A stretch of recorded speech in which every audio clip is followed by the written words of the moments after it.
I'm so thrilled to be with you here today, everyone, and my precious Chameli Ardagh. Good morning, good afternoon, Chameli. Hey, here we are. Here we are together again.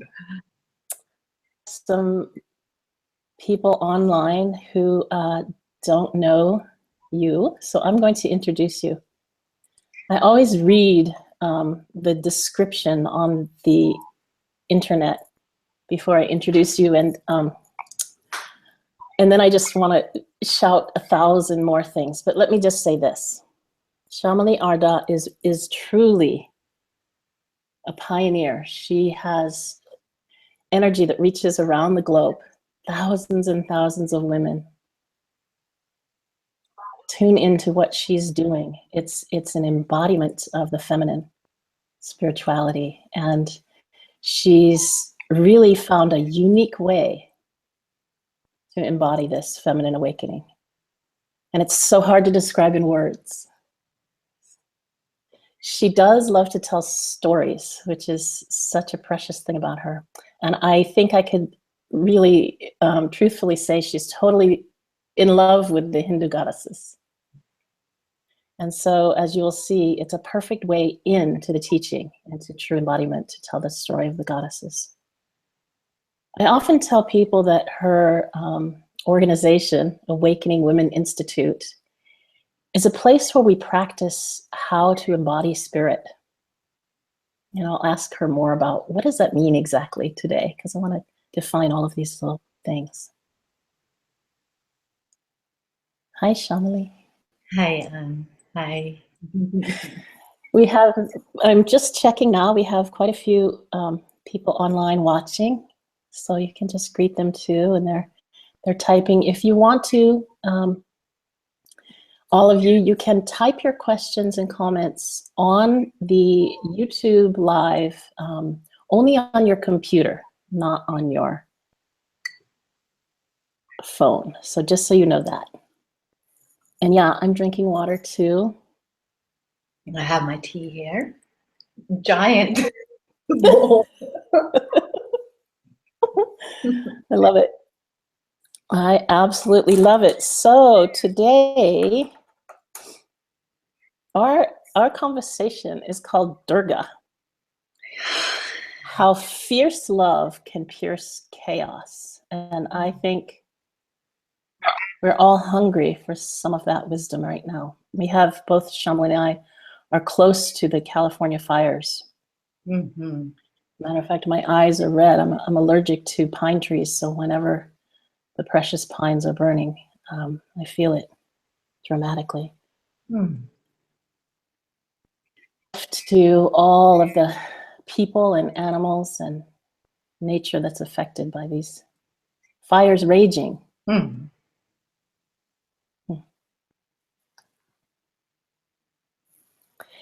I think that we have a bit of time here today, Chameli. So I want to ask you a couple of questions about feminine embodiment, and then if you would tell the story of Durga, I would just adore it. Mm-hmm. I don't think we can hear it too many times. So can you tell me in your words, of course you can, what is embodied spirituality? What does that mean? Well, one of the I would say radical, one of the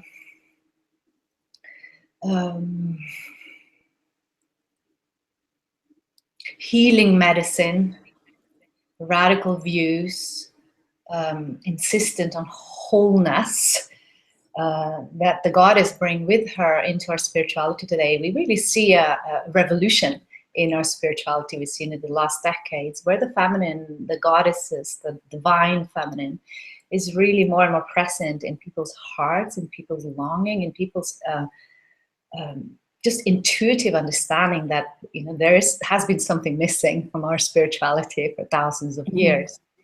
And her radical view of wholeness is really that we relate to existence as a spectrum where spirit and matter are just two different points or aspects on this spectrum, not two separate realities. So our practice of embodied spirituality is really this great exploration of spirit, of the formless, of the cosmic, of the mystery beyond our personal little identity, but without leaving the surface behind, so to speak, without it becoming a goal in the future, without it becoming something that we use to judge or reject our very human earthly experience. So we plant our roots there. We really, that is an important step, is to realize ourselves in a greater sense of self than just this little soap opera that we usually are so fascinated by. And then instead of chasing that ultimate state of perfection that so many spiritual maths have seduced us into for so long, we practice of how can I embody and express whatever awakening is here, but even if it's just a glimpse of that more spacious consciousness, that peace in our hearts, that universal love. Each one of us here had that glimpse. And for us as spiritual practitioners, women in love with truth, we call them yoginis, we call ourselves yoginis. For us, it is a choice if we hold that glimpse as just a spiritual experience, a spiritual high, an experience in time that we once had and then we lost it and then now we're going to chase it again. Or if we choose to stand in kind of the clumsiness of trying to marinate our words and actions and our habits, our relationship, our creativity, our life in body with this, with these roots in spaciousness. So we are not so interested in kind of the perfect version of ourselves. We learn a lot. It's a very humbling path. We learn to actually be in awe and curiosity of the unique way spirit expresses itself through each one of us. We learn that these habits of comparison and ideal goals are actually just regressing us and not feeding the thirst in our souls. I meet with thousands of women, and I'm in awe and in great hope when I see the wisdom birthing itself through women today.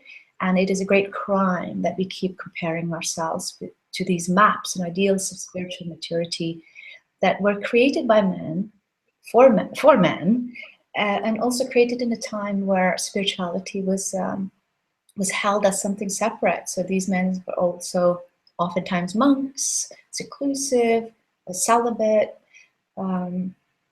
So many of the maps, they don't apply. Although, you know me, I love tradition. I love, the spiritual roots and all the wisdom teachings. And the way that I have chosen to kind of stay loyal and honor the beauty and wisdom of these teachings is to encourage us all to stay very loyal to how the living, breathing spirit expresses itself uniquely to us today as modern women. And that's going to look differently than the many of the models that we are comparing ourselves with. So embodied spirituality is a thrilling exploration. It requires a lot of humor.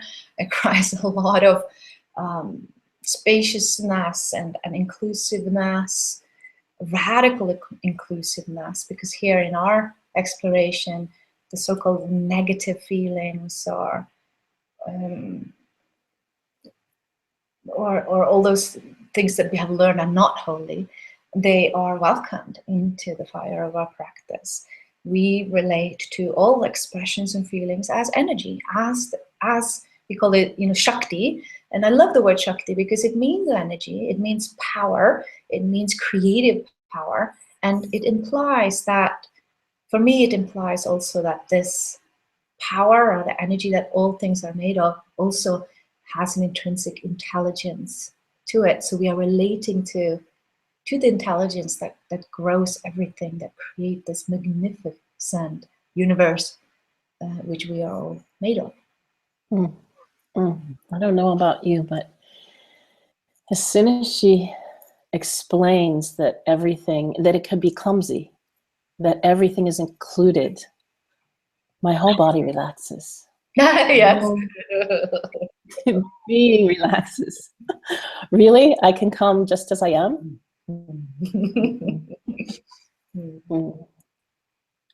This is the gift of this work. And we gather in person. We also gather over the internet. And amazingly, to many of us, it works somehow to be connected in this way.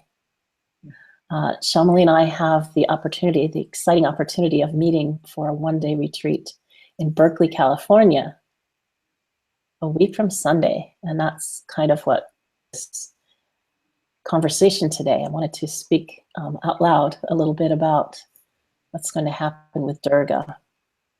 Chameli, have you been to Berkeley before to do a retreat? No, I don't think so. New things. No, at least, yeah. Yay. Okay, I am so in love with Durga. Space that yeah, we're going to be at Rudra Mandir, and I'll give you more details at the end of the talk about this wonderful thing, and also what she's doing the day before, which is pretty exciting. So let's talk about Durga. It's just my heart. I just love her fierceness. I love how when I relax into the Durga energy, what's going on around me recedes. And I would love to have you tell us, many of us once again, or maybe many, many times, we've heard this story of Durga and how she can help us now in every day and in this chaos that we find ourselves in. Yeah, yeah. Yeah, Durga, she's a goddess very close to my heart. I've been practicing very intensely with her for many, many, many years, and she is. I always feel like a beginner, and yet it is intrinsically rewarding just to kind of even consider her medicine and her transmission, because for me, Durga, she is offering us a different. She's modeling to us a sense of feminine power that maybe is forgotten, that we have, that we are not fully aware of, which is 100% here. So the beauty of these myths and these goddess embodiments are that they are mirroring aspects of consciousness that are 100% here. Again, it's not a goal in the future. And yet, the more we become aware of these aspects, the more it also opens that opportunity to practice how that can, to bring it more into the forefront in our lives and our contribution on Earth.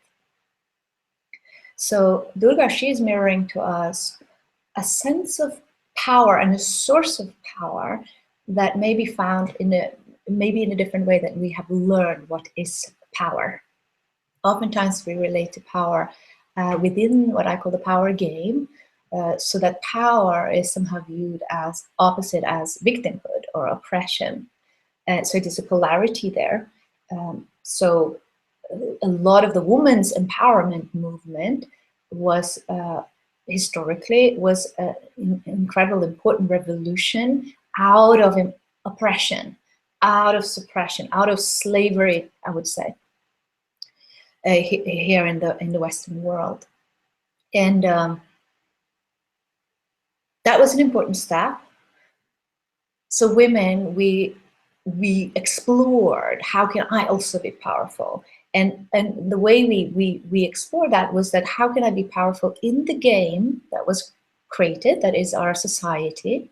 How can I have more power influence? How can I be more free? How can I have more choices? but it's still within the paradigm. It's within the playing field that was already created for us by men. So the feminine empowerment is somehow has become a project of how to prove that I can be just as powerful as a man.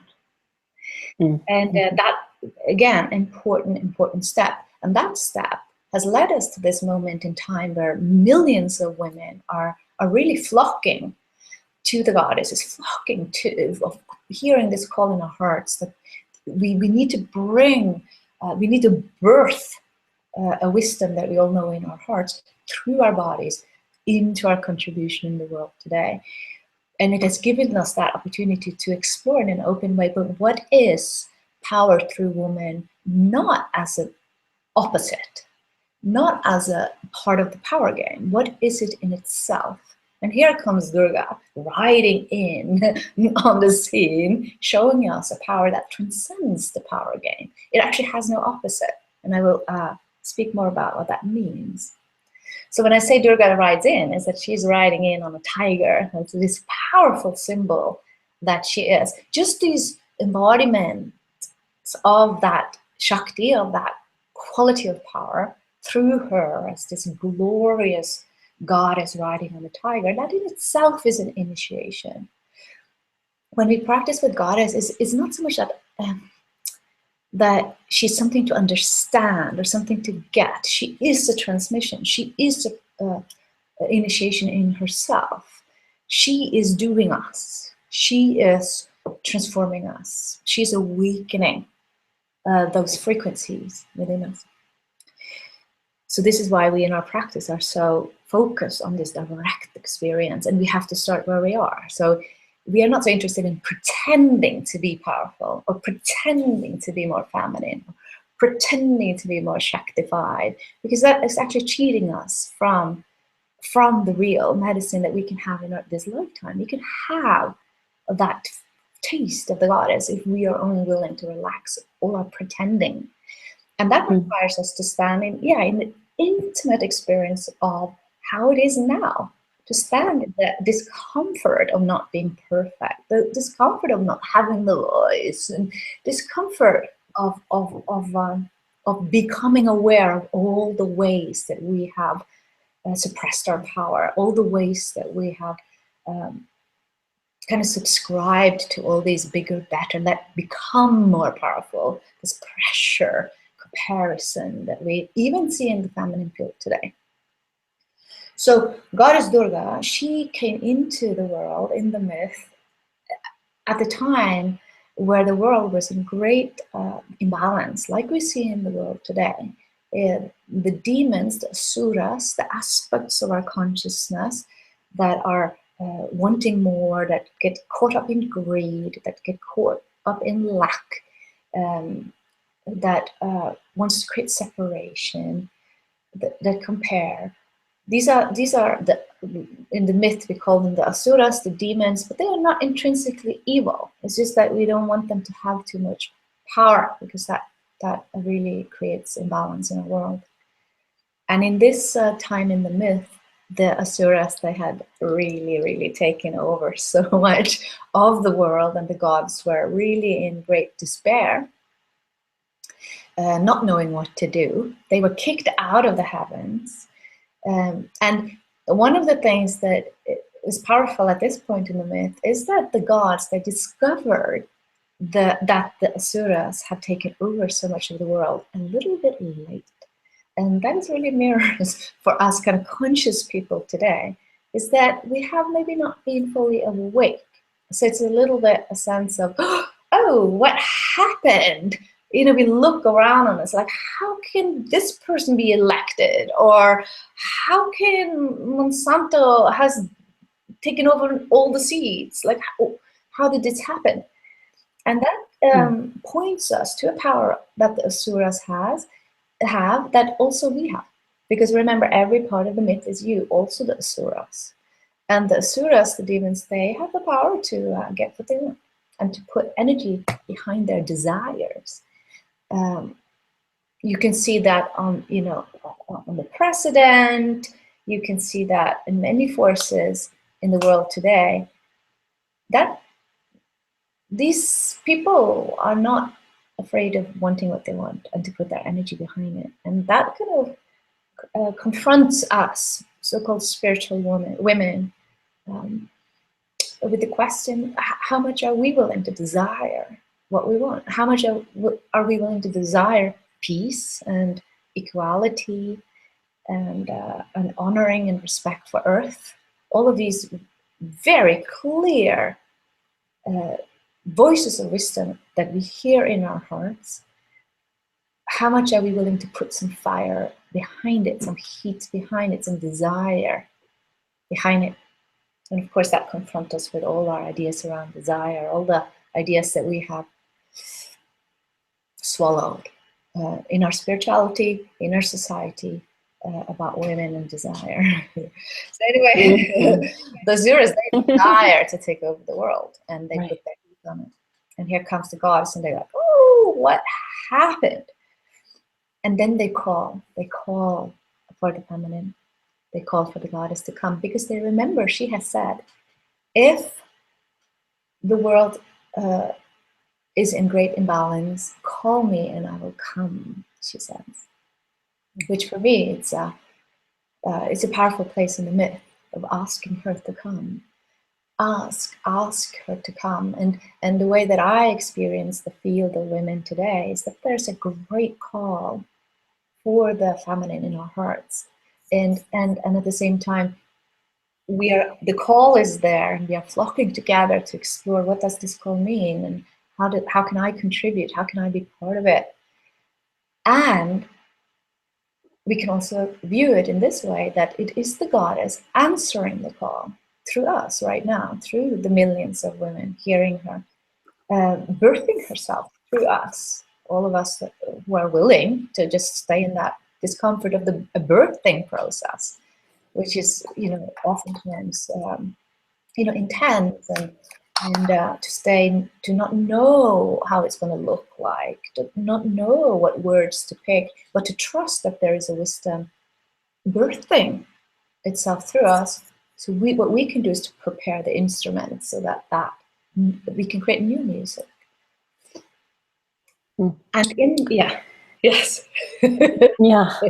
You describe Durga as rooted in an unfathomable. Unfathomable. It's my favorite word, and I can't pronounce it. Clarity. Well, obviously, I can't either. Fathomable. And I had a couple of thoughts and feelings that went through my body when I read that. I adore when I can align with Durga in that way and feel her clarity of vision, even when I don't particularly have total clarity in the moment, which is often. And then I had this other funny thought. Do we ever compare ourselves to the goddess? Are we also thinking, oh, I'm not worthy of Durga because I'm not clear? Mm-hmm. Mm-hmm. Mm-hmm. And what a sad thought in that moment. So overwhelm is where it sometimes leads with all the things you're speaking to. And I feel as I hold the clarity that I'm not overwhelmed at all, and that I have a laser sharp intent and place, a seat that goes as deep as the earth, all the way through to the other side. And I can feel that. And then as I turn, this is always my question, as I turn toward the world and maybe watch the news or hear a friend and how they're struggling, it can fall apart and become overwhelmed very quickly.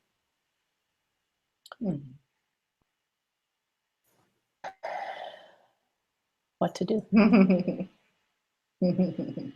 that place? Do I turn off the news and turn away from the world again? Sometimes I do. And yet the invitation you're giving me in this moment to Durga is to come with all of that, to let my heart break, to be unadorned and with the red eyes from the fires and the crying for the friends, and and be here anyway because we have been called, and we are Goddess's answer. I just wrote that down when you said it.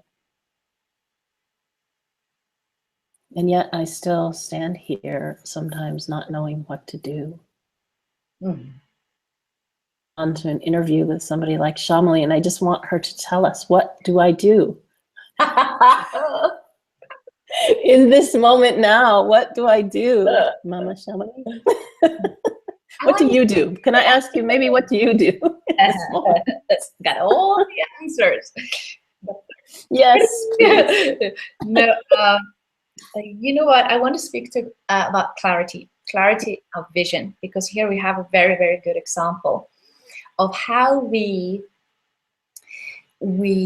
come to her, or come to our practice with her, with the conditioning, with the framework of what is power. And we have to remember that framework, we try to put her into that framework of understanding, which is very natural. But part of our practice, awakening practice, is to become aware of the framework itself and to see where does that come from. Because we think that that is reality, like, oh, clarity, that it is a fixed definition of what clarity is, for example. We have a group in our society about what that is. But the more we awaken, we begin to see that, oh, that agreement, who made that agreement? What part of us created an agreement what clarity is, for example? Again, we begin to discover that, again, that is the patriarchy, is the imbalanced part of us, where men without women created it. So I meet with thousands of women who are holding back. We are holding back our voice because we think it should sound a certain way. That, you know, we have been taught that we should be rational, that it should be coherent, it should make sense. It is a certain kind of linear view of what clarity is and what transmission is. And here, that's one of the beauty of the goddess, because she can shatter all of that, and she, which is uncomfortable, because then we can suddenly stand in those moments without the framework. The framework doesn't work anymore, and this is where the opportunity for evolution to happen, and not only that we go into repetitive tracks. So for me, many people think that because I am guiding this big community and these big vision, that I have that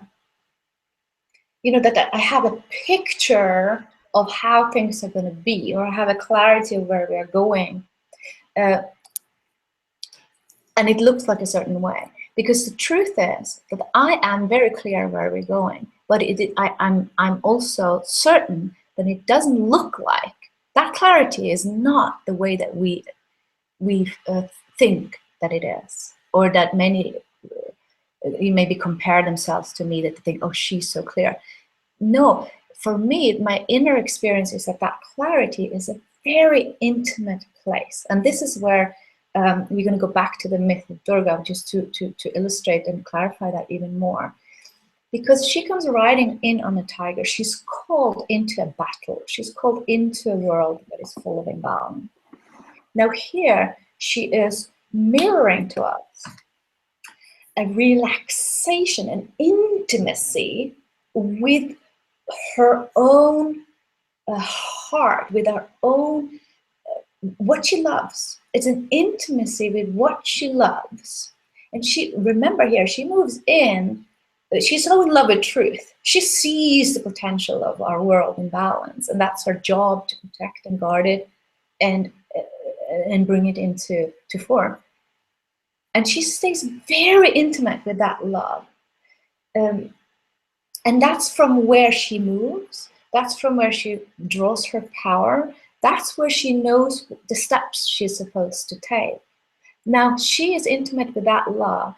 And remember here, she's moving into a battlefield. She doesn't get applause. She moves into a situation where nobody understands where she comes from. Nobody gets it. Here's this woman coming, like a female deity, which nobody takes her serious in the beginning. The Asuras think that she's just, a woman. Like, you know, she doesn't play, you know, the game that we are, so we don't take her seriously. Now, and instead of her leaving that intimacy in her heart of what she loves, the simplicity of it, maybe people will say she's naive, or she doesn't understand the real world, or she's airy-fairy, or she's like, you know, all of these voices, and she does not leave it. She doesn't leave it and then begin to play the game that is out there in order to be taken seriously. No, she stays rooted in what she loves, and then from there, she is connected to her assignment. She's connected to her evolutionary job. And from there, she's tapped into the power of evolution. And that's the same power that right now, you know, grows the hair on my head and beats the heart, that transforms cells in my body. It is a tremendous power. And that's what I mean, that many of us have learned a power where we leave the real source of power in order to try to pretend to be powerful. And that's where we get uprooted, we get confused, we try to fit in, we try to do it right. And even when we become successful in that game, we still feel drained, we still feel unhappy, we still feel that something is missing. So for me, and in our circle, what a lot of the work we do is to trust that vagueness, to trust another, a huge part of the instrument of the feminine body, where we know, without it going through the verbal, without it going through the cognitive, where we just know, where we are moved by the rhythms that the trees are moved by, where we are moved by the intelligence that creates the cosmos, that creates in such a precise balance, which is nature, and which what we are made of.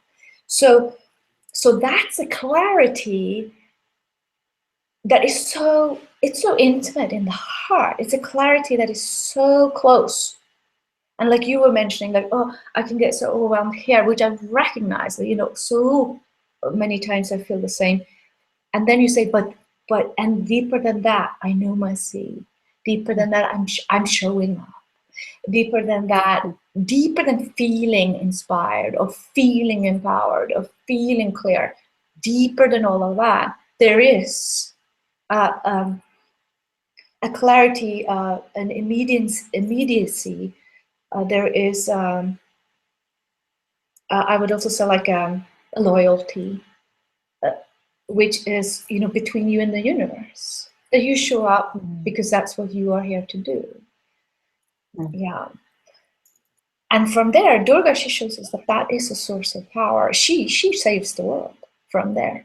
And so what I'm inspired about is to explore, is to see that we women, we don't lack the vision in our hearts. We know, we see what's possible. But again, we also leave our seats to try to fit in and try to play the game right, or you know, or try to pretend to be empowered and all of these things.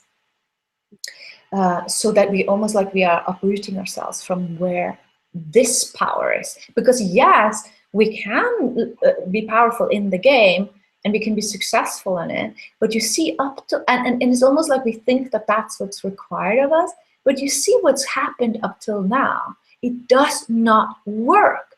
It's unsustainable. It kills our bodies. It kills our relationships, our family, our communities. It kills our earth.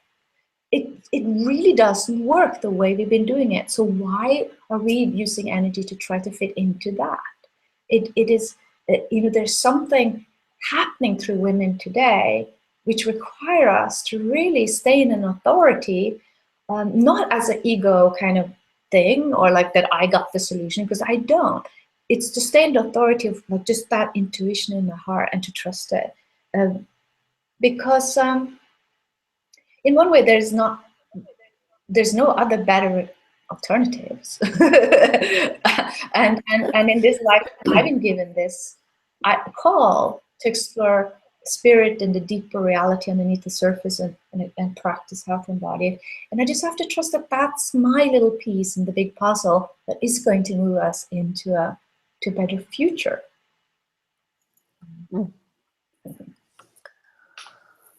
So our desire and what we love, what a beautiful doorway in. Mm-hmm. A short story about myself. I once, when I was about 40, I'm 57 now, had someone who I love and trusted look into my eyes and say to me, "What do you want?" Mm-hmm. This question, and the way it was said, I literally could say nothing. I really didn't know. And I say that with vulnerability here because I know many of us are the same. I had so thoroughly swallowed what I was told to want that I'd never explored what I truly, truly desired. And this brings up the next thing, and I'm taking this directly from Chameli's work with Durga, and that is hers and Chameli's and mine and Durga's and all of us, our ability, our willingness to stay in that discomfort, that place. I call it, I even had an email address, and now I can't remember exactly, but it was like, stay in the yearning, be the yearning. Mm-hmm. Learn how to be with your yearning. Mm-hmm. We don't, we as soon as we're hungry, we go for food. Mm-hmm. As soon as we need something, we try to, that feeling of needing, the tingling. Now, of course, I've learned to hold it as delicious and to listen very carefully when I feel this. But back then, explored this place of love in desire, because even when we are with a loved one, we are trying to get our desire, you quench it somehow.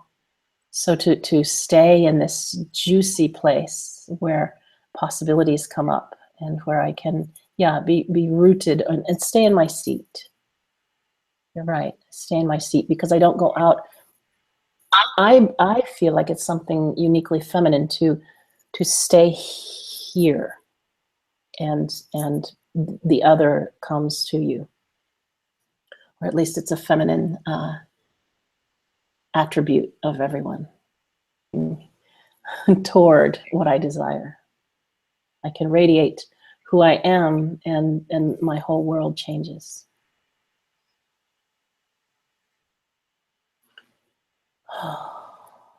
You touched on something else. Let me say something about yeah, go ahead, please. I just came from home from Portland yesterday, and I was sitting in a room with the Video Venus. We were practicing this weekend in Portland, and I was looking into the room, and it just dawned upon me how massive this trance and what a conspiracy it is. This elaborate systems that we have created in our society, in our spirituality, to suppress women's desire. I just really feel in this room how revolutionary it would be if all women were in touch with the desire. That's revolution right there. And that, and when looking in our society, you can see that there's almost no outlet for that force. And our desires are so easily kidnapped by the cosmetic industry, and like you shared, like that there's so many systems and voices that are telling us what we should desire, because we have lost our confidence in it. And a lot of very deeply ingrained spiritual beliefs that desires are bad.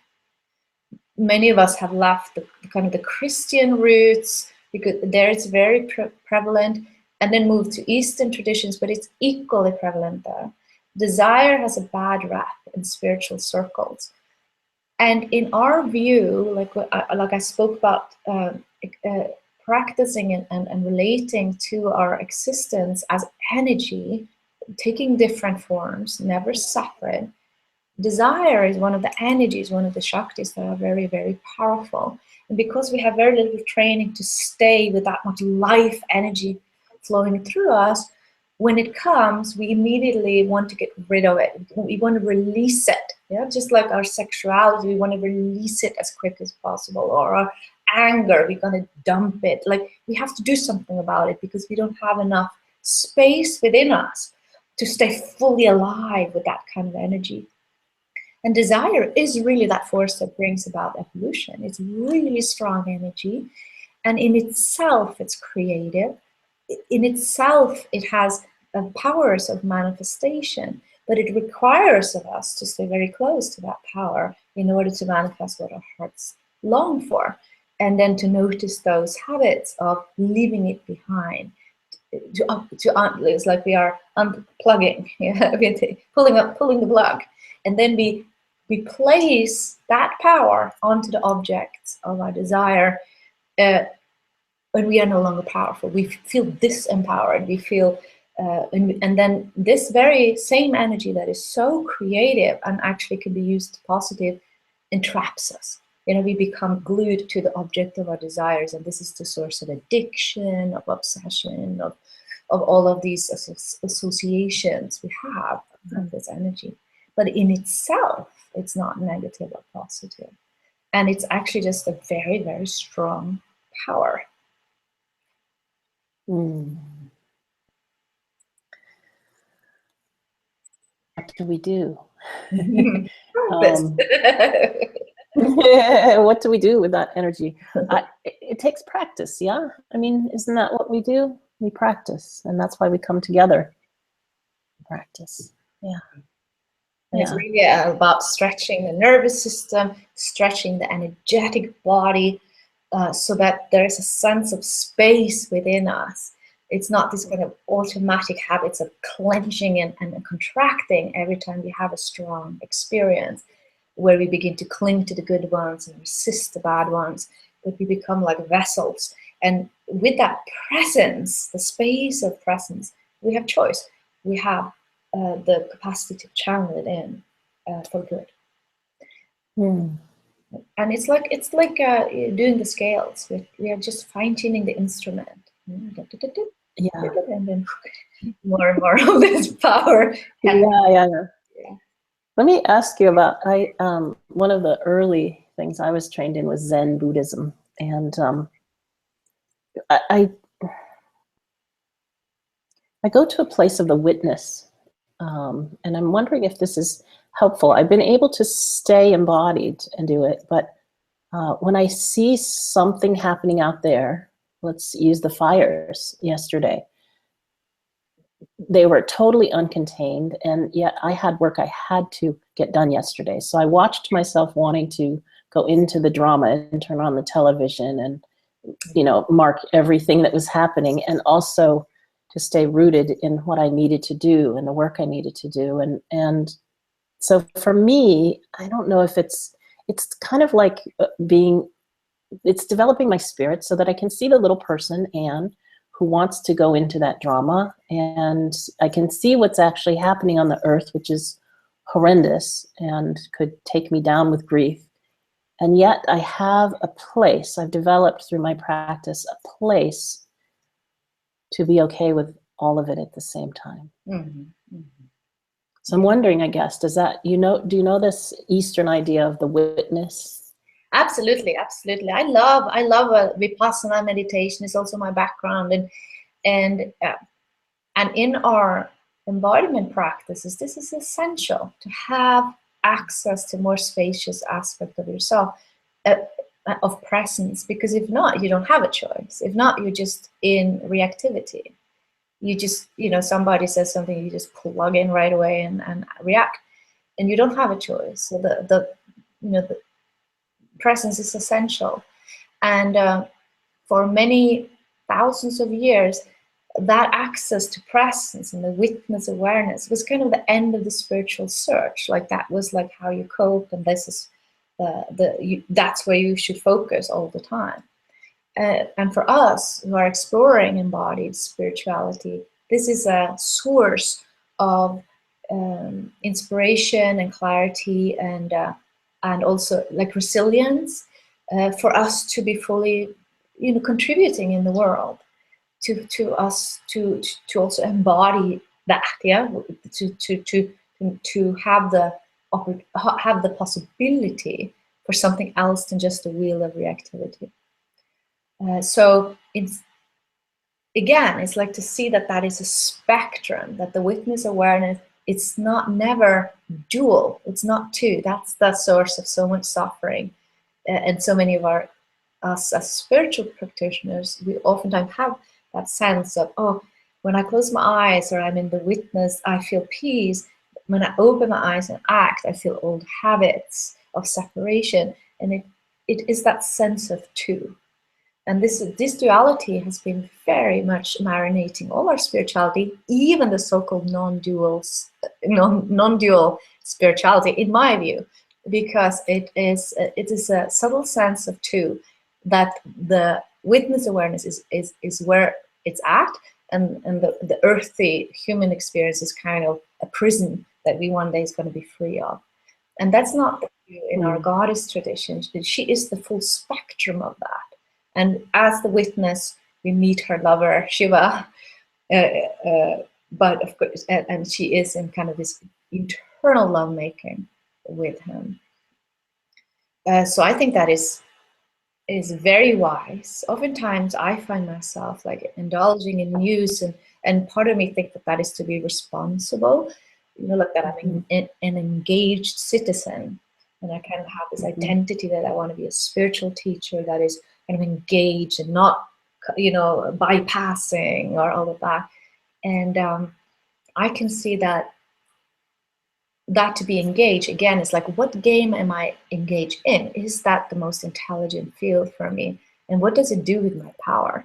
Because oftentimes I find myself just completely powerless and hopeless and overwhelmed and drained. And is that where I can contribute the most? Is that to be a responsible citizen? So I feel my practice and how I inspire women is like to really trust the goodness of our hearts, and if that means to, I know, Susan, who I work with, and many of you know Susan, and she gave me permission to tell this. She has a very sensitive nervous system, so she's super diligent with not watching too much news. And I have this kind of identity, but you gotta watch the news, I've gotta be engaged. And I have been humbled throughout the years, also of my own. I have reached limitations. I remember there was one summer where there was so many children dying, and it was just like, I was so nauseated. I just really saw that I cannot take anymore. And I had to take a break, which was kind of a breaking of an identity, but that also led me into a source of resilience and rebalancing myself before I could contribute.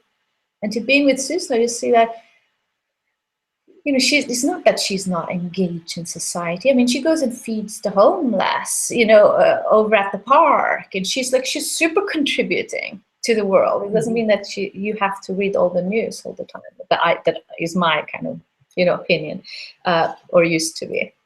So it has humbled me a little bit. And I think that for all of us, it's a responsibility to ask ourselves, what do I need in order to stay resilient? What do I need in order to stay connected to presence, to that spacious aspect of myself? And then do whatever it takes to commit and take responsibility for the specific nervous system that you are born with, that I'm born with. It's going to be different from each one of us, what we can take and not. And so it's not a right way. It's just for all of us to take responsibility. Look at this packaging. How can I contribute the most? And for some, it's, it is not to be engaged in the big politics or anything. Maybe it is to raise a good son. Yeah, and if you put your heart in there, you're contributing just as much as me kind of indulging in the news all day. I did the same, because we have the fire really close yesterday. You can't believe, I don't know how many hours I was on, all the different network, where's the fire, and I don't know how much that contributed to anything other than I think it's really important what you say, though, that we each have our own, because I did some of that yesterday, and then I went on Facebook and was trying to tell somebody else how much news they should watch. Not a great, not a great idea. She called me on it, thank goodness. Cindy Green, I'm gonna just say thank you there. And I'm sorry, I'm so sorry. But it really is, it's a personal thing. And, you know, I think we're also getting this confluence of different generations, because I was born in 1960. We had a little tiny black and white TV that was, you know, it was only on a couple of hours a day at the most, because there wasn't really that much interesting on there. So my nervous system, watching the news, and especially, you know, the news now is orchestrated to increase our heart rates and get us excited because they're trying to sell it. So I read the news. That's my best way of doing it, calming my nervous system down. And, you know, I just know that about myself. So yeah, I love that you say it's a very individual thing. Other people can consume, you know, huge amounts of information and do very well with it. Yeah. So close to the hour, but I always, of course, want to bring in. Fast. Yeah. I always want to bring in questions. And if you guys have questions, come online on your computer. And then there's a little chat box on the side on YouTube, and you can type in questions or comments. Here's something that I've run up against. You know, I work with women, helping them get their voices out in the world. And one of the things I do is help them get any kind of business, or even just a platform, a blog, whatever, online. So we talk about voices a lot. I'm really interested in people's stories, in the way we can take our physical voice and our voice in the world and step into the arena. I love this, coming from, because it's where I've been, you know, my 30-year spiritual practice, getting off the cushion, as my friend would say, and stepping back into the world again. And there's a piece that you've been talking about throughout this hour about Durga and in the way she is very clear. And we have a struggle with this voice, and you've been showing that we have a block here. So this is key. They're mostly women that I work, they're all women that I work with, and they're women who have a deep spiritual practice. And their struggle is in telling what they do, which is very oftentimes nonverbal. Both you and I have practices, huge practices with our groups that are not verbal. And yet when we go to tell what we do, or to explain to others, or to bring it into the world, how do we use words?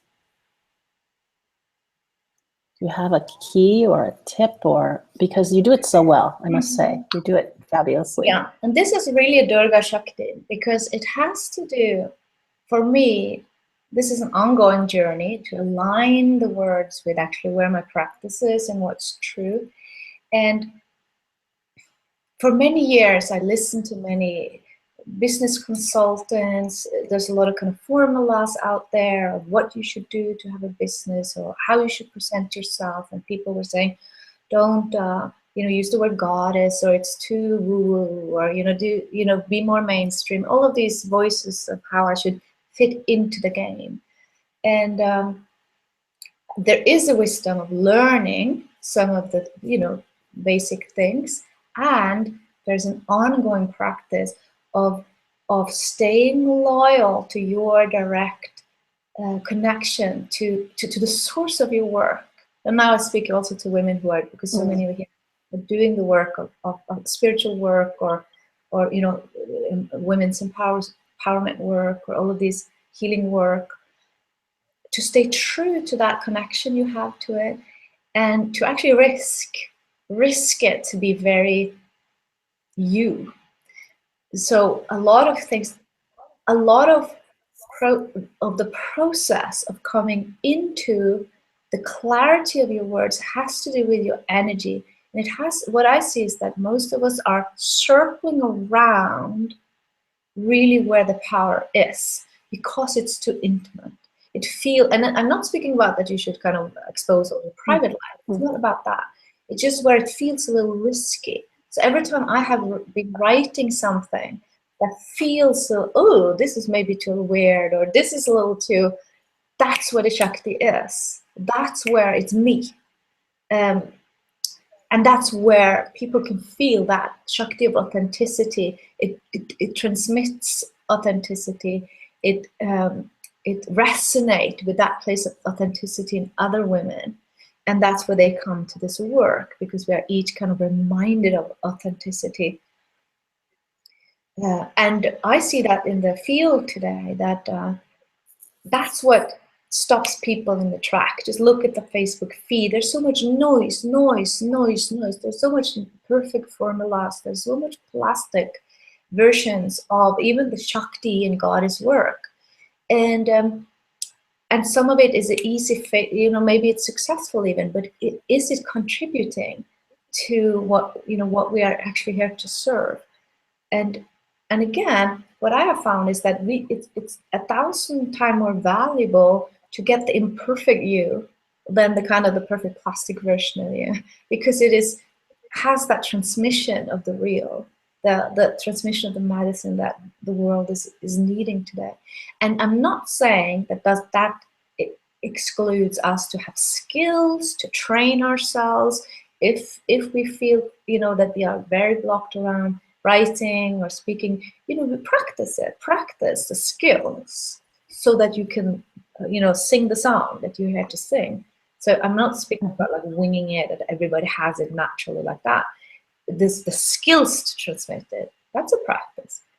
But what I see is the error that most of us do is that we are like one step next to what's actually authentic, what actually is most alive. We are about to invite to a new sadhana. We have these online 21-day sadhanas, and every time I write the invitation for that, my practice is to stay extremely close to what's alive in my heart, what's alive in me.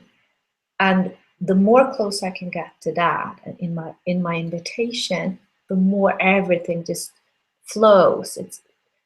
Nobody can argue with something that is just what I love. It's not a theory. It's not something. And I love that. Yeah. Yeah, no one can argue with what I love. That's so perfect. And I've heard you say too, like these invitation emails aren't super long. No. But you spend a lot of time on them. Yes, a lot of time. Not to fill in a lot of words or a lot of to get it like really, and that has to do with that alignment. Okay, it's this like simple truth from where we kind of the evolutionary edge that I feel I'm on, and that I want to invite people in to explore.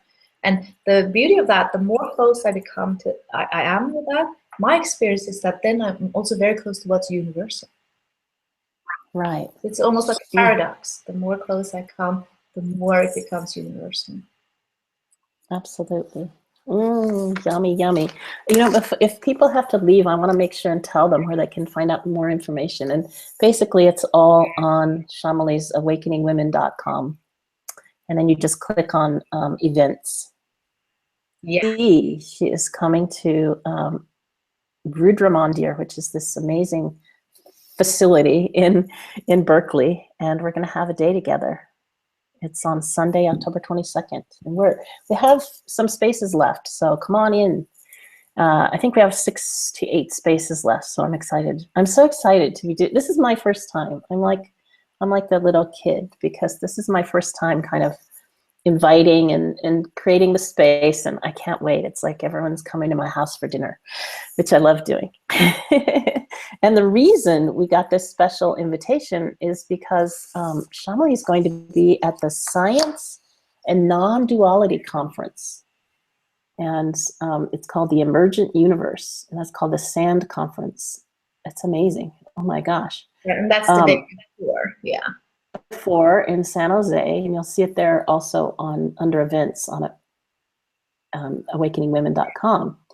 And your subject is the myth of Gaia and Uranus, Earth and Spirit, a luminous map of embodied awakening. Wow. Sounds so cerebral. I'm living very near San Jose, so I hope I can make it over there and get everything ready in Berkeley in time to make it over there. Anything else? Yes. So so if you ever can come and sit with Chameli and the yoginis, you can show up live and sit together. All of this will make so much more sense if you can feel our hands on your shoulder and you know, just sit in front of Chameli as she teaches in this way. And so I really invite you to do that. But if you can't, if you're far away, the sadhanas, the online sadhanas are amazing as well. And I think there's one starting soon, although I didn't see any information published. It's coming. We send out the invitation this week, so make sure. Yay! Okay, so we do have one question. Do you want to take a question or two? Sure. Okay. I think we kind of went over this, but it's great to encapsulate it again and repeat it here at the end. Mona, I believe, or Monaja, I'm not sure. It's her email and not her name, but she said she met you in Stockholm 2 years ago for the Lakshmi weekend. As a modern woman, she says, what is the daily practice that you do to stay open in chaos? So, so the core of my practice has to do with this relationship to spirit that I call goddess. So it has a lot to do with devotion for me. That's actually a very practical link that I feed every day. It's my devotion. Sometimes we associate devotion with some kind of like a feeling you have sometimes, or you know, sometimes you do something you do in church, and it's a little bit removed from life. But for me, that is actually at the center of my leadership and my sense of empowerment and my voice. Devotion to nourish that intimate relationship I have with Goddess. It feeds me. It gives me strength. It gives me courage to do things that are, you know, beyond my comfort zone, and it also keeps me keeping me rejuvenated and keep on going. Like, I'm in this for the long run, so I'm not. Yeah, so I make sure to see what feeds with me, what nourishes me. Also for me, lately, I have that takes form in lately. It has been very much focused on nature, very much focused on earth, the land that my house is on. I have this practice of really breathing the land that I'm on. So the way I do that is that I really, when I sit on my deck or I lay in my bed, when I breathe, I allow my breath to come from the earth right underneath me. So it's a very specific place on earth that I am right now. And I keep breathing up from earth into my body, and then I relaxes back into earth again. And it's an instant sense of expansion for me, that my sense of self becomes bigger. It is as if I'm tuning into the bigger body that I have, which is an antidote to this wobbliness and uprootedness and overwhelm that we feel. Because the more I breathe into her, the more I have her power through me, which we have all the time anyway. So it is an alignment with what's going on all the time. And then I have my little bell and my pujas that I do. Like, I have my mantra, I chant the Gayatri mantra, do prayers like that. But it goes very much in periods how much I practice, because I practice so much. When I'm with the women, I practice a lot in circle. And oftentimes when I come home, my practice is to lay in the hammock and just really there, or like that. So and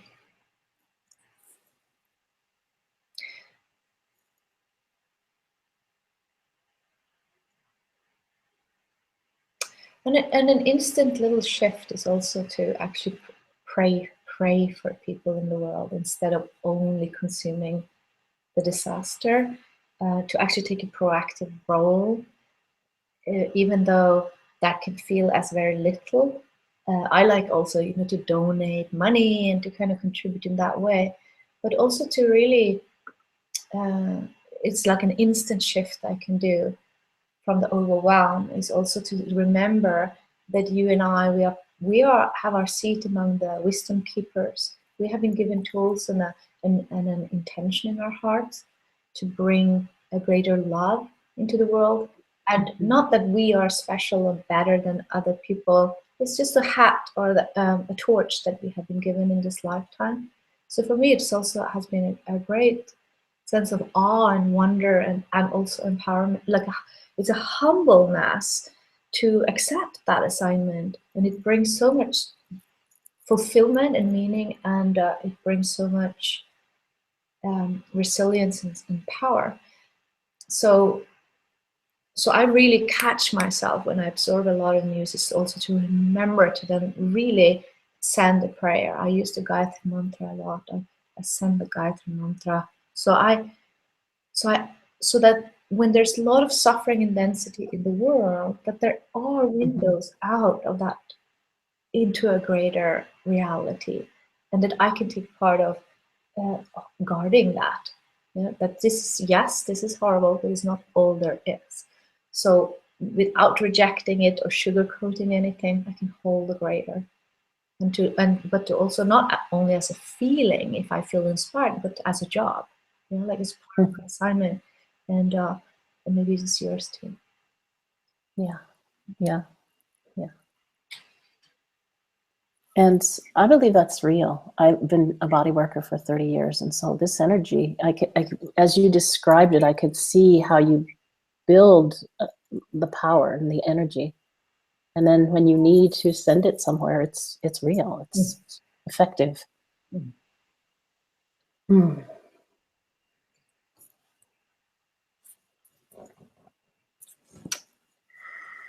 We don't have any more questions. There was just one little comment by Jennifer Welch that she wasn't able to see the beginning. And yes, everyone, this will be available immediately afterward. It's a YouTube Live, which I just adore because I don't have to upload anything. It's there already. And you can watch the whole thing again and forever. And we'll share it out again too. Thank you so much for spending time, for sitting with me and talking about these really, really important ideas. And it's such a new thing to speak of energy in this way and to speak of power in this way. And I find as much as I understand it and take it in and feel all of it when I'm together with everyone, then I need to hear it again. And so these conversations are really, really important. And I just want to put all kind of gratitude toward you for saying yes every time. Thank you. I love to look into your eyes. Oh, yeah, we laugh sometimes, Chameli and I, because we love doing this so much. We should come on and just look into each other's eyes one time. See if anybody would watch.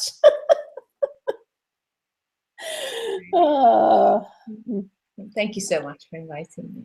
And I see you soon in Yes, Durga, a week from Sunday. Durga Temple. Yes. Thank you everyone for being here, and for those of you who are watching in the future. We really appreciate it. And Jai Ma. Jai Ma, much love.